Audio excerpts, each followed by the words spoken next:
it's only happening in Long Beach right now as far as me doing something for the community, because that's where my heart lies at as far as straightening out my own neighborhood before I go elsewhere. Chaotic. It's hard to actually figure out what's what, but it's becoming clearer. It's becoming clearer and clearer. But while the world was busy watching Diddy's downfall unfold inside a Brooklyn courtroom, federal agents were moving in silence on another hip-hop icon. Behind closed doors, the FBI's Organized Crime Division has reportedly reopened 2 parallel investigations, one reaching back nearly 3 decades. The first connects to the 1996 Las Vegas tragedy that claimed Shocker. The second to the expanding probe into Diddy's freak-off network that ended with a conviction under the Mann Act in mid-2025. Both paths, investigators say, now circle one name, Calvin Bruce, better known as Snoop Dogg. We can see why the timing rattled the industry. For years, Snoop was the peacekeeper of rap, the mellow survivor who outlasted the chaos of death row records. But this time, whispers coming out of Washington suggest the case is no longer about parties or image rehab. It is about prior knowledge. Federal sources have confirmed that agents are reviewing archived pager data and testimony that might connect Snoop to events leading up to both the Shocker and Biggie shootings. Officials have not commented publicly, but insiders close to the Justice Department describe pre-arrest briefings already in motion. If true, it would mark the first time Snoop's name has appeared in an active federal timeline since his 1996 acquit on a separate charge. Man, I think that they don't want, if they was in any of those freak-off tapes, if they played a part in any of those Diddy sessions, they don't want it to get out to the general public to make a... Meanwhile, Diddy's conviction has triggered an avalanche of cooperation agreements from witnesses once terrified to speak. According to those familiar with the testimony, some of the same names linked to Diddy's social circuit in the early 2000s overlap with Snoop's tour Entourage. The overlap is what drew attention. Agents are reportedly mapping phone records and flight logs that place several individuals in both networks.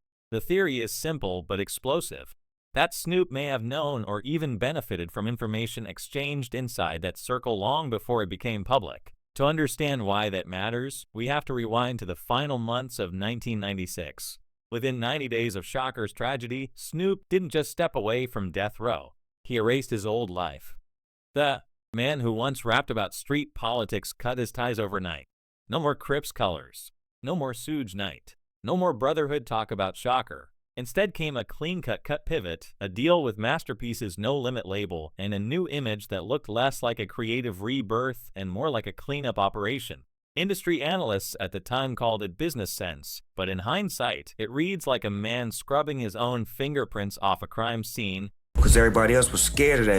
Right. Everybody, that's when Suge Knight was the monster, the boogeyman. Right. That's when he was the boogeyman. That's when he was the boogeyman. Suge Knight, now broadcasting from his prison podcast, Collect Call, has added fuel to that suspicion. Early in 2025, Suge told listeners he needed a real conversation with Snoop about what happened in Las Vegas. He didn't say it for drama. Every word from a prison phone is monitored. So the decision to make that claim publicly stunned even his longtime associates. According to 3 sources close to his legal team, Suge wasn't venting. He was negotiating. They believe he is trading information with federal agents.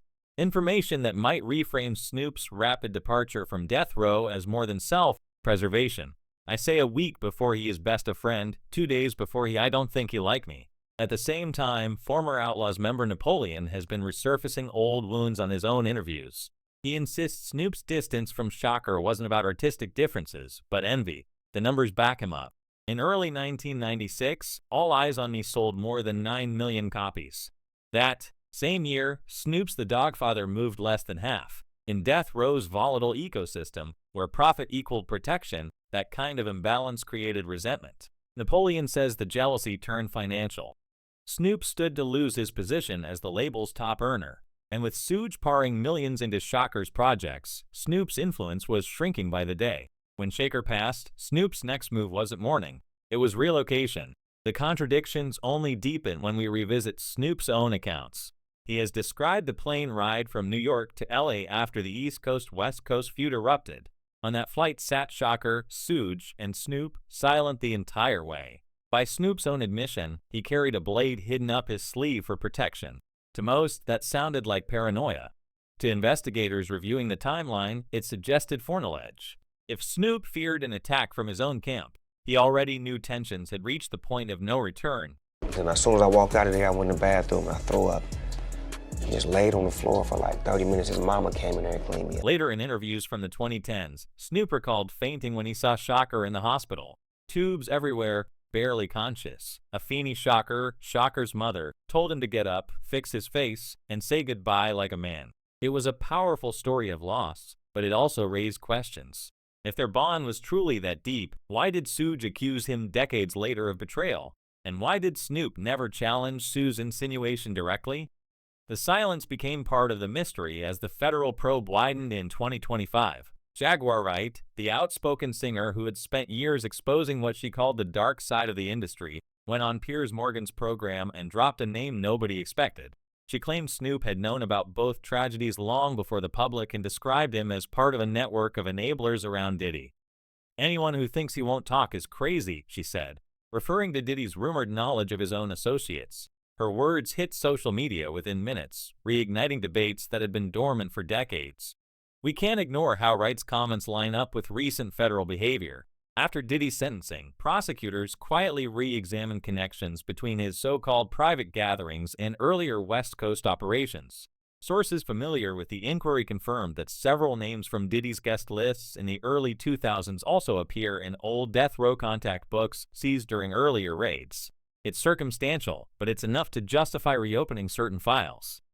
So we made the business decision to be cool with each other, because I don't hate him, and he don't hate me. Meanwhile, Sooj's podcast audience keeps growing precisely because of what he's hinting at. In one recent episode, he referenced an unnamed West Coast legend who left the label like a man who already had his bags packed before the body hit the ground. The implication was unmistakable.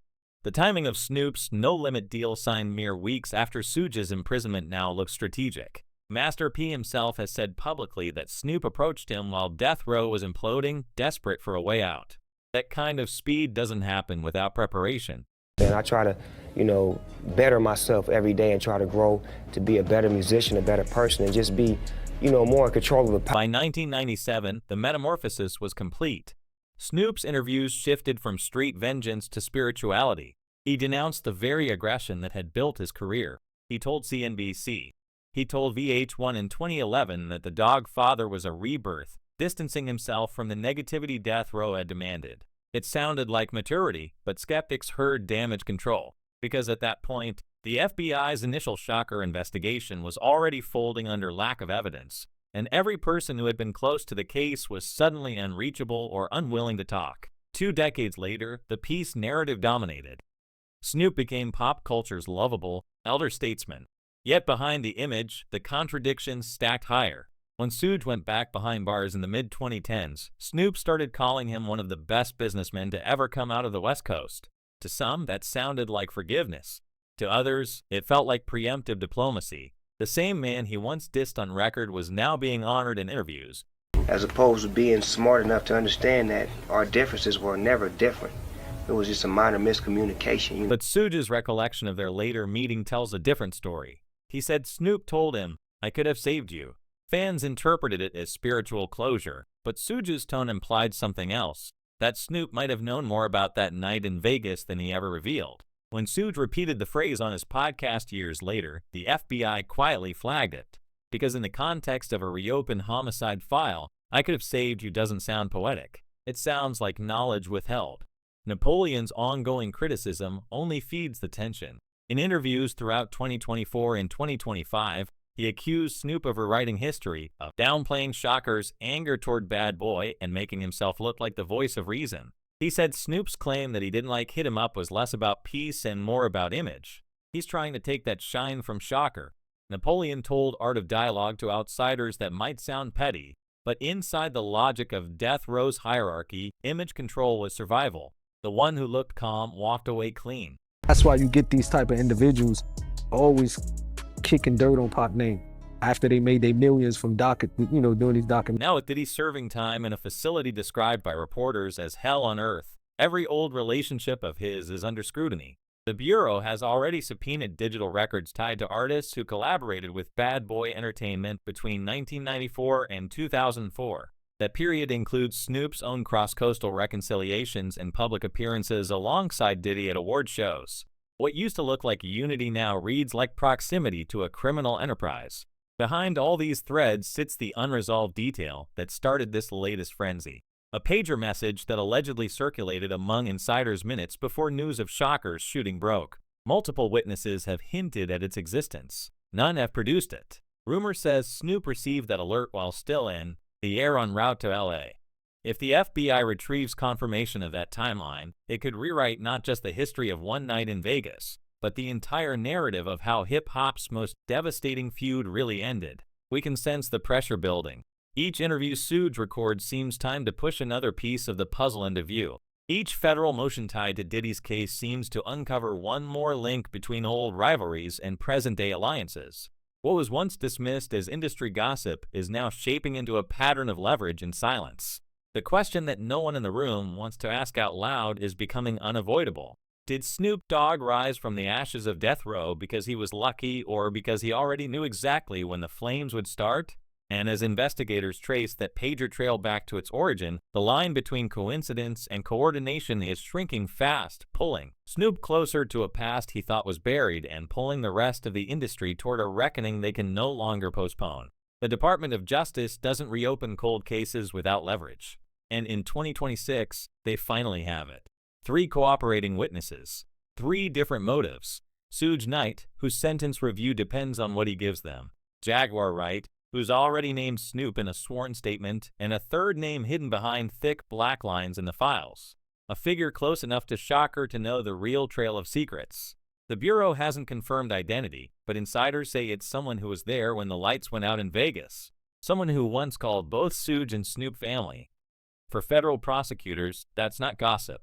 It's evidence in motion. Snoop Dogg saying he owns Death Row is no different than me saying Tupac was alive because I had the unreleased Tupac music.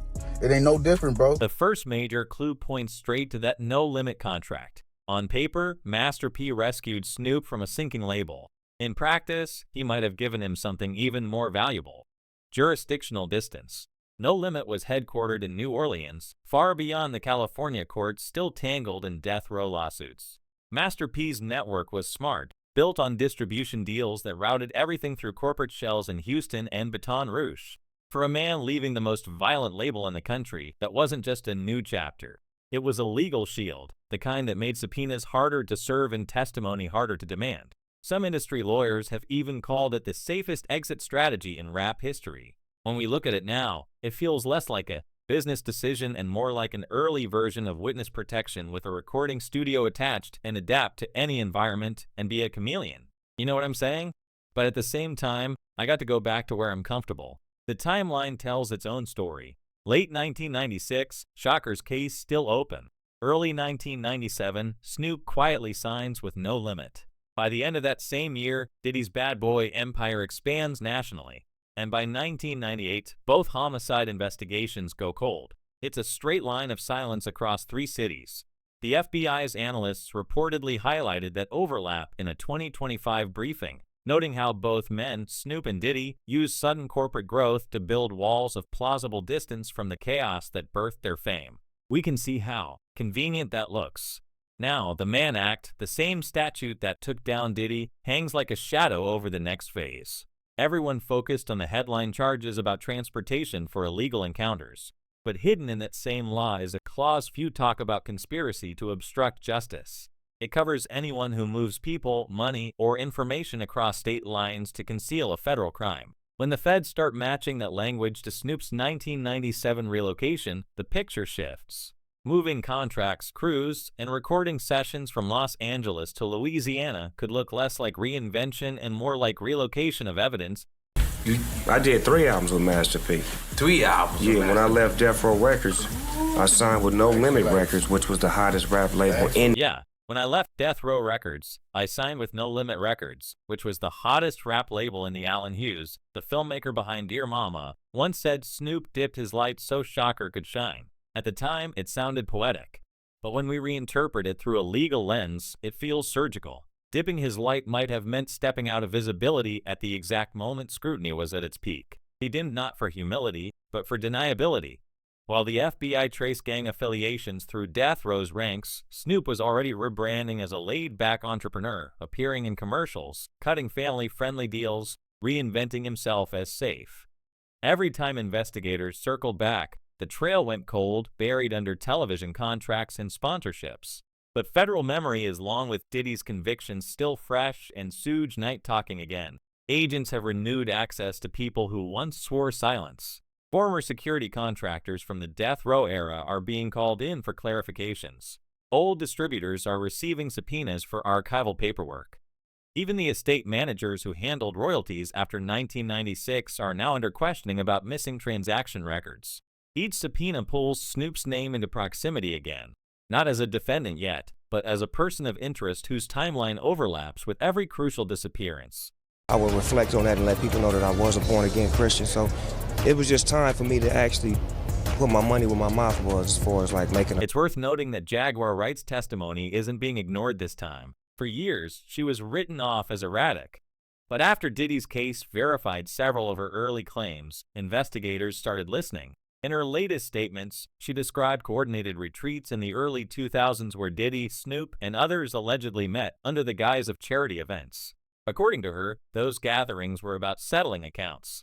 The Bureau hasn't commented, but sources close to the investigation say her timeline aligns with unexplained wire transfers logged between record labels that year. Coincidence is starting to look like a pattern, and the third cooperating witness, the redacted one, has reportedly handed over phone transcripts referencing a pager message sent just before Shocker's shooting. Analysts have traced the code sequence to a device type Snoop's team used during his death row tenure. No official statement links it directly to him, but the phrasing in the leaked notes is chilling. Message confirmed. Move complete. Whether it's authentic or not, the phrase has reawakened every theory about premeditation, about who knew and when they knew. And just not really be about money, but be about spirit. So everybody that's involved really gave me their spirit. Even Master P's camp can feel the pressure. Former No Limit executives have quietly distanced themselves, telling reporters their focus was music, not legal drama. But the optics remain. The label that saved Snoop also sheltered him from California investigators for years, allowing him to rebuild wealth and reputation, while everyone else from Death Row either vanished or fell. The feds know that they're looking not just at crimes of action, but of omission. Who kept quiet?